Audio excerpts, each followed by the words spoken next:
This is Autoline Daily, the show dedicated to enthusiasts of the global automotive industry.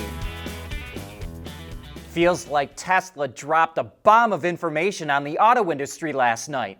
At the core of it was the EV maker's Q1 results, which were down, yet its stock was up over 10% today in pre-market trading. So let's dive in.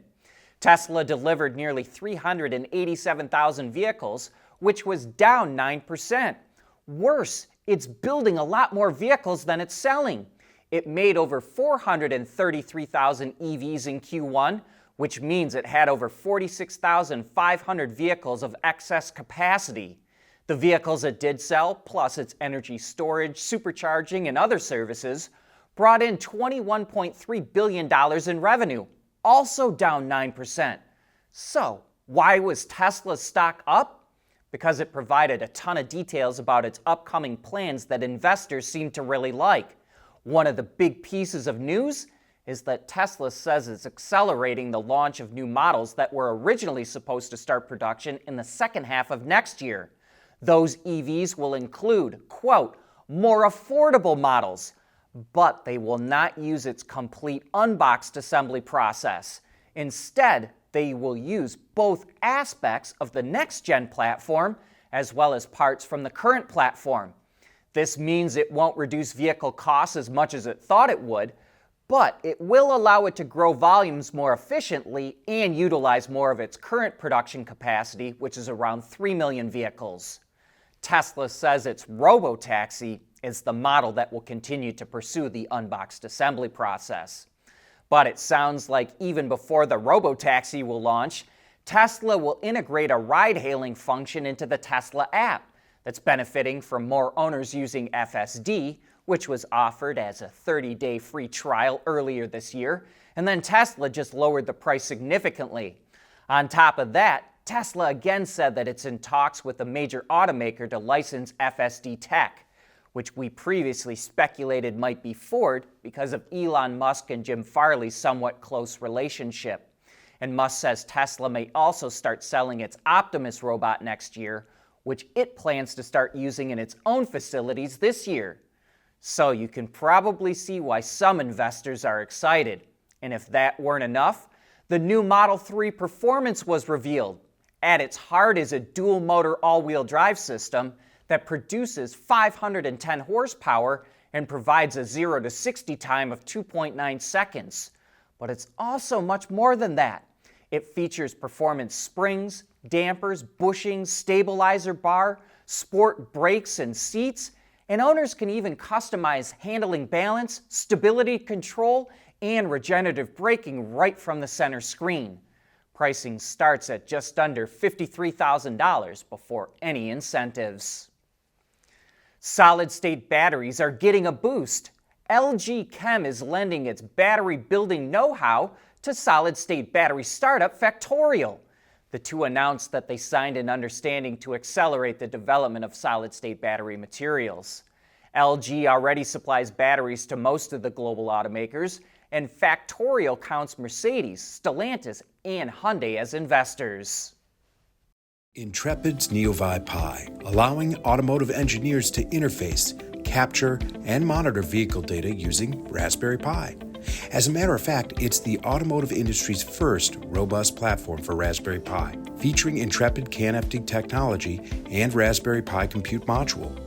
The NeoVi Pi is designed for automotive environments, allowing use with relative power ranges and applications.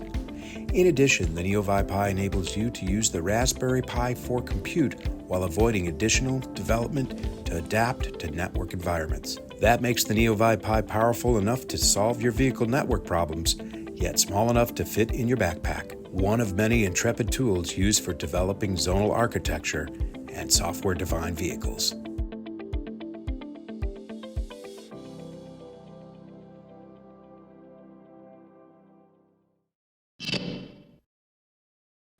Mercedes revealed the all-electric version of the new G-Class, and it's powered by 4 individually controlled electric motors located near the wheels that combine for 432 kilowatts or nearly 580 horsepower. They provide acceleration from 0 to 100 kilometers an hour in 4.7 seconds, as well as what Mercedes calls G-turn, which we think is like a tank turn. The battery pack has a usable capacity of 116 kilowatt hours and provides up to 473 kilometers or 293 miles of range.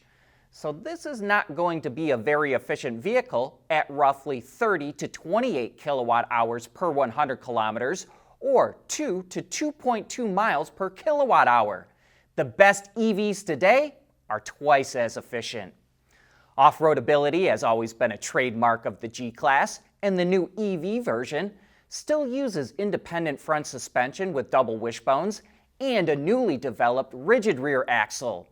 As of right now, we don't see any word when the new electric G-Class will launch, but it will be offered as a global vehicle. Heavy-duty trucks account for 3% of all vehicles on European roads, but they're involved in 15% of all traffic deaths. That's why the Euro NCAP, which crash tests and hands out safety ratings for passenger vehicles in Europe, is soon going to add heavy-duty trucks to its tests. And here's how it will evaluate them. The new tests will mimic real-world conditions for both city and highway driving and will encourage OEMs to equip their trucks with crash avoidance technologies and improve driver vision. In the future, the tests will also include crash protection as well.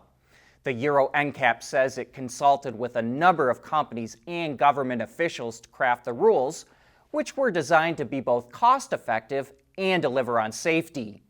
Euro NCAP will release the final rules next month, and in November, it will release the first ratings. Subaru announced that it's dropping the Legacy from its lineup in the U.S. The automaker said production will end in spring of 2025 for the longest-running model in its lineup. The sedan is built at the company's plant in Indiana, and 1.3 million have been sold in the U.S. since its debut in 1989. Subaru says it's discontinuing the Legacy because of car buyers shifting away from sedans to SUVs and crossovers, as well as the company's transition to electric vehicles. Subaru is planning to have 8 EVs in its lineup by 2028, including the Solterra, which went on sale in 2022. As we've reported, Europe is unhappy with the wave of Chinese-built EVs entering its market. But it's not just concerned about Chinese brands. It doesn't want European brands doing the same thing. So Europe's investigation into Chinese-made EVs could also lead to tariffs for any brand that imports EVs from China to Europe. So, to avoid those possible tariffs, Polestar CEO says it's considering shipping vehicles built in the US to Europe instead of from China. Polestar, which is owned by Geely, builds the majority of its vehicles at 2 plants in China, but it also started production of its Polestar 3 model at Volvo's plant in South Carolina this year. Volkswagen used to be the #1 brand in China, but it was overtaken by BYD in late 2022. VW's market share has fallen from 19% in 2020 to 14.5% last year. So the automaker says it's working to make sure its share remains in the 15% range. It believes it can do that thanks to a new R&D hub in China and partnerships with EV makers to create more affordable EVs. That 15% market share translates to selling 4 million vehicles a year in China by 2030. Last year, VW sold just over 3 million vehicles. While it likely won't be able to regain its title of the best-selling brand in China, VW says it's aiming to remain the #1 foreign brand. That brings us to the end of today's show. Thanks for making Autoline a part of your day.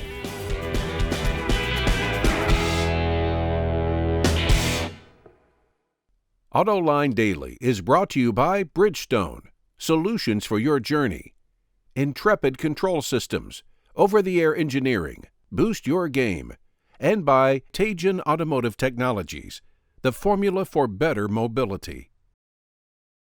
At Teijin Automotive Technologies, we combine world-class composite materials expertise with cutting-edge designs because, frankly, there are better ways to lightweight vehicles.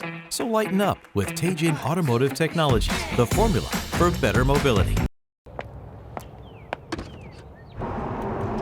when the peace and quiet of your morning commute is as comforting as your morning macchiato.